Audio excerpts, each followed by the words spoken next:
Jadi pada saat ini tentunya tidak dapat lepas dari apa yang sudah terjadi di masa lalu. Salah satunya pada saat pendudukan Jepang di Indonesia yang telah menjajah kita. Dampak dari pendudukan Jepang di Indonesia dalam bidang sosial adalah yang pertama, dampak negatif. Kondisi sosial rakyat pada masa pendudukan Jepang sangatlah memprihatinkan karena kebijakan-kebijakan pendudukan Jepang selama berkuasa di Indonesia. Jepang berkepentingan untuk membangun kubu pertahanan dan sarana jalan. Oleh karena itu, dibentuklah Romusa. Romusa ini dipaksa untuk membuat sarana pertahanan tanpa diperhatikan kondisi kesehatannya.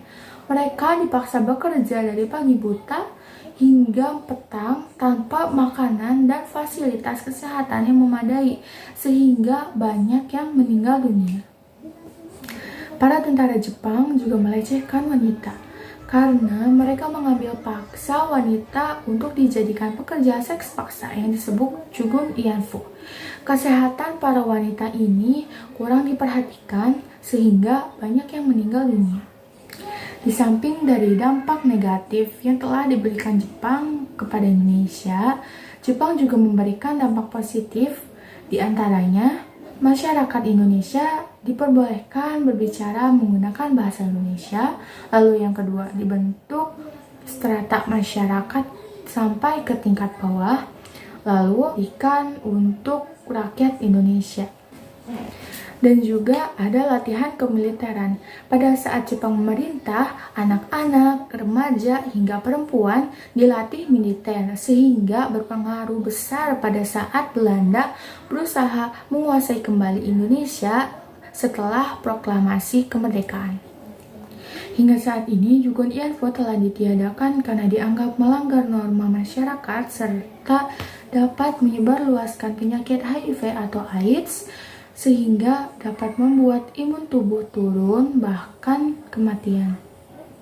Selanjutnya ada dampak di bidang ekonomi, ada dampak positif dan dampak negatif. Dampak positifnya yaitu adanya KUMEI, yaitu koperasi yang menghimpun semua hasil pertanian untuk kebutuhan bersama. KUMEI ini sudah tidak ada di Indonesia karena KUMEI merupakan koperasi bentukan Jepang. Yang kedua adanya line system ini adalah sistem bercocok tanam yang efisien sehingga berfungsi untuk meningkatkan hasil produksi pangan.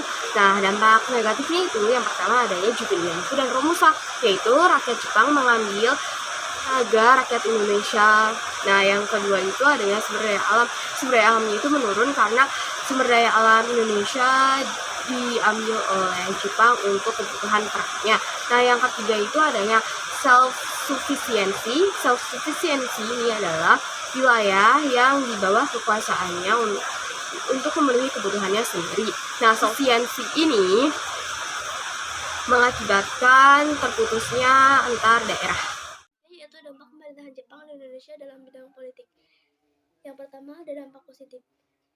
Dampak positifnya yaitu dibentuknya pemerintahan militer, angkatan darat, dan angkatan laut. Pemerintahan militer ini masih ada hingga kini dan bisa dilihat dari adanya TNI, polisi, dan lain-lain. Dampak positif selanjutnya yaitu dibentuknya BPUPKI dan PPKI. Walaupun BPUPKI dan PPKI sudah tidak ada hingga saat ini, namun dampak dan hasil dari BPUPKI dan PPKI ini masih bisa kita rasakan, yakni dibentuknya negara kita, Indonesia, dan juga Indonesia yang merdeka. Yang kedua ada dampak negatif. Dampak negatifnya yaitu dibubarkannya organisasi-organisasi di Indonesia dan dibentuknya organisasi bentukan Jepang. Organisasi bentukan Jepang ini kemudian dibubarkan sendiri oleh Jepang dan sudah tidak ada hingga kini. Karena banyak tokoh Indonesia yang memanfaatkan organisasi bentukan Jepang ini untuk menumbuhkan semangat nasionalis masyarakat Indonesia. Dampak yang selanjutnya adalah dampak di bidang budaya. Dampak negatifnya adalah adanya upacara Seikiri. Upacara Seikiri sendiri adalah upacara penghormatan kepada Kaisar Jepang yang berada di arah matahari terbit sambil menyanyikan lagu kebangsaan Jepang yaitu Kimigayo.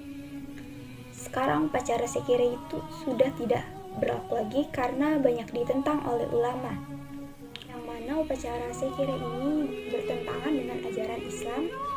Banyaknya ulama di Indonesia sendiri karena Indonesia merupakan negara yang mayoritas masyarakatnya beragama Islam. Dampak positifnya adalah diperbolehkannya penggunaan bahasa Indonesia. Karena saat itu bahasa Belanda dilarang. Sebagai gantinya, masyarakat diperbolehkan menggunakan bahasa Indonesia sebagai bahasa sehari-hari. Akibatnya, komunikasi antar suku menjadi lebih intensif dan penggunaan bahasa Indonesia semakin meluas. Tentunya dampak ini masih dirasakan sampai saat ini dengan digunakannya bahasa Indonesia sebagai bahasa nasional negara Republik Indonesia.